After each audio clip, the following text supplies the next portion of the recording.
I want to address something that I did wrong in my last video. I did some electrical work without a license. I knew that was like, you know, I'm not qualified to do that. It was up in the attic of this part of my house here. And a lot of you guys said, hey, dude, you're gonna probably burn your house down if you don't fix these things. So in this video, I want to fix those things and just talk to you guys about what I did wrong, because it can help someone. And I think it's kind of weird though how, like, you know, I'm not a licensed electrician, obviously. If you go back and watch the last video, it's obvious. And when you guys said those things, I'm like, oh yeah, that makes sense. Oh yeah, that definitely makes sense. So hopefully I got all the parts and pieces to correct these errors. You know, one of the weird things about this whole situation, I was talking to some of the guys at work, is like, how can I, as a non-licensed electrician, go out and buy everything that I need to do the task, but I'm not allowed to do it? Like, I can go out and buy the Romex, I can buy all the connections, I can buy the junction boxes, literally I could buy circuit breakers, I can buy anything to get into to replace on the panel, but oh no, you're not supposed to do it. It just logically breaks down. I don't get it. So tell me what I'm missing there, because it's like saying, hey, you know, you got to be 18 to buy tobacco, but we'll sell it to you at any age, but you can't do it. Just don't use it. It just kind of seems wrong. So something there is just not adding up to me. It just doesn't make sense. It doesn't compute. It's really weird how you can just buy all this stuff. What'd I miss? I was telling them how I screwed up the electrical and I'm going to correct it. But the other thing I wanted to let you know, this is the room right here where we're doing all the work, and I wanted to put 5 windows on this wall. I considered building them myself, then I was like, you know what, I don't have the time for that. Let's get an estimate and I'll buy these things. Yes. So I called Brent. I said, hey, look, I can't afford the 100-year window. Is there any other window company out there that you recommend that has really good, like, the best, you know, it's not going to be the 100-year window, but the best historical window that you can recommend? Is there anything out there? He said, no, they're pretty much all the same. So gotta love a guy who sticks to his guns and is passionate about what he does. And I would have to say I agree with them. There's nothing out there like the 100-year window. It's beautiful. But we called a company, I'm not going to say who it is, but we got Pella. You can tell them. Okay, it's Pella. Right. They gave us, I said, I want 5 windows on this wall and replace the door. You know, what's that gonna come to? So they send out a salesperson, she comes out, sets up her computer, oh, 5 windows this size, you want a door this size? Okay, yeah, $31,000. I'm like, get out of my house. Like, I didn't say that for real, but that's what I was thinking.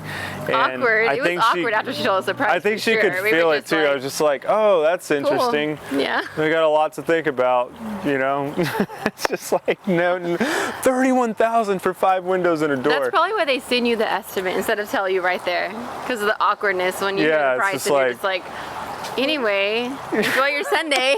You know? Yeah, that was funny. It was weird, yeah, because it's like, that's crazy. Another thought was, I need to get into the door and window making business. Yes. Because if people are paying that, what am I doing installing moldings? I've been missing out on this. Well, the door alone was $10,000. Which, a single 6-foot door. Yeah. Just a right-hand swing glass panel door. And another thing is, they're making this stuff out of finger joint pine. That's an inferior wood for windows and doors, I feel like. I don't know, it's weird. So all that to say, I'm gonna be building windows, single hung windows. Got a good friend, Brent Hull, who gave me the plans to the 100-year window. So I don't know where I'm going with all this other than to say, if you have $31,000 laying around and you need 5 windows and a door, Pella's your company. Definitely give them a call. And the other thing I need to get on ASAP is fixing that electrical. So let's go do that. Okay, so we're up here in the attic now where the work was performed and where the violations took place. So if you didn't see the last video, real quick, I did 2 things. I moved an electrical box for a ceiling fan. It was right about here. I moved it right here where this wire is coming up. And then that junction box over there in the far side, I did that as well to make a splice to extend my Romex. So those are the 2 things that I did. Most of my violations are coming from there. So we'll correct this one first. Violation that I had here was that my wire was not nailed off within 12 inches of the box. Got a lot of comments about that. So I've got a location right here already set. My box is right there, way under 12 inches, so I'll be within code if I put a staple right here. And then it has to be stapled every 4.5 foot thereafter. So I looked this up on the NEC, and you guys were right. So I'm gonna staple this off, and then we'll be up to code on this one. I didn't do anything with the electrical connections here. I literally just moved the box this way to be centered. Bam! Feels good to be in code. And the other thing that people were saying is that I'm joining up 14 gauge with 12 gauge wire. That is not true. Everything up here is 14. So people were talking about breakers, like breakers not being able to keep up with thinner wires.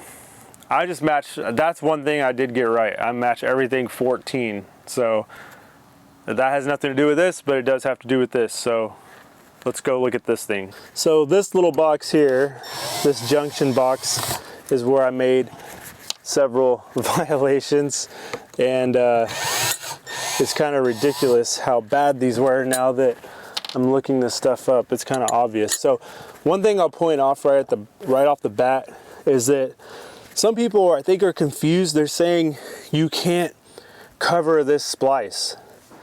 That is true. You cannot cover a splice if it's inaccessible. You can't bury this in drywall, but having it with screws here wouldn't be considered, you know, burying it. This is accessible still. Basically what I'm doing here is making it safe. If it needs to be serviced, you just bring out your drill and unscrew it. So this right here is off.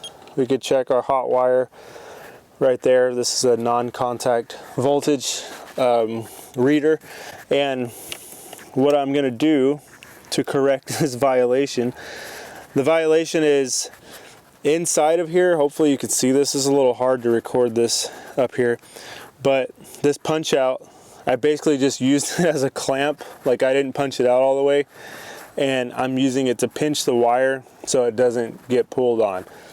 That's not proper.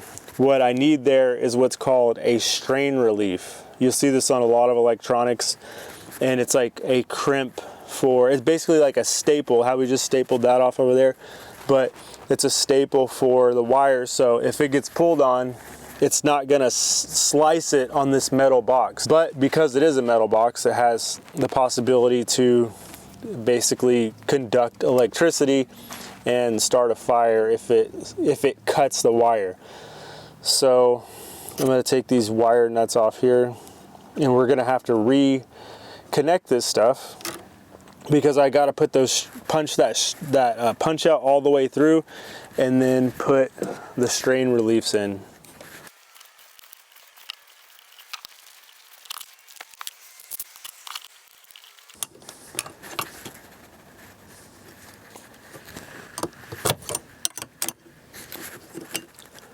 And then this is the connector that I got. You got this nut that threads on here, and that acts as a clamp to hold it to the box. Hopefully you can see that. I don't know how good the camera's picking up in this environment. And then it has a clamp here as well, and that's to clamp the wire down. Installed right here.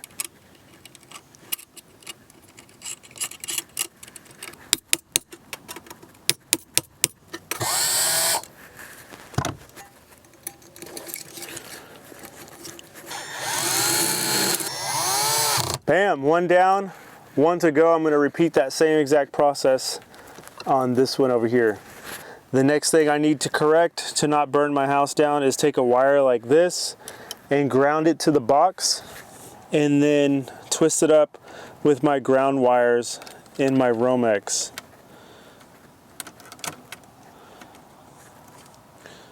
So I've got a screw here, I've got this thing looped, and there's a place in the box to screw this to.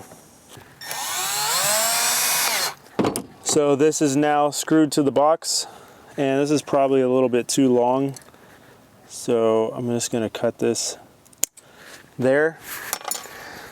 And now I'll just do what I did before, connect all my grounds, connect my black and white, twist tie them together, and then cover this up, and then there's one last thing to do.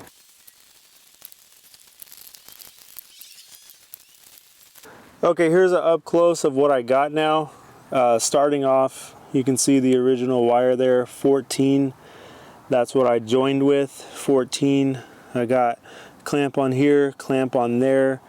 I've got black, white, and ground all together with a ground screw down in there. It's hard to see up here because it's so dark, but that is grounded to the box.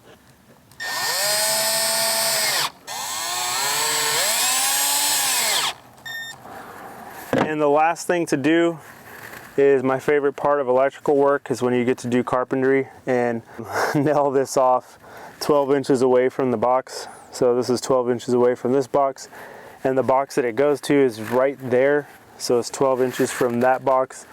So if I put this staple, boom, right in this area, we should be good.